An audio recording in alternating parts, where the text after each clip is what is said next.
how to download and install Deviant Art mobile app. So let's see in this video. Before moving forward, make sure to like this video and subscribe to our channel for more updates from us. So let's begin. Mobile app of Deviant Art can easily be found on your Google Play Store. So the first step is you need to open up your Google Play Store on your device.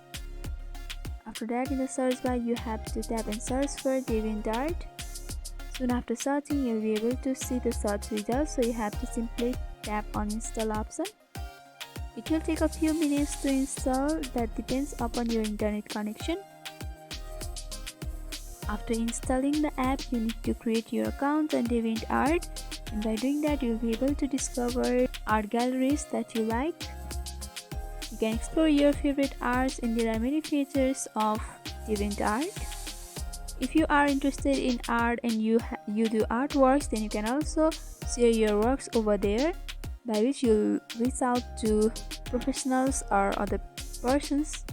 Moreover, you can also choose the friends, theme of your choice, and you can chat to them and build the communities. So it's very helpful app if you are interested in artworks. And after a few minutes, you can see Deviant Art has been installed. So by following this simple step, you can download and install Deviant Art mobile app. So hope this video was helpful. Don't forget to like, comment, share and subscribe to our channel for more updates from us. Thanks for watching.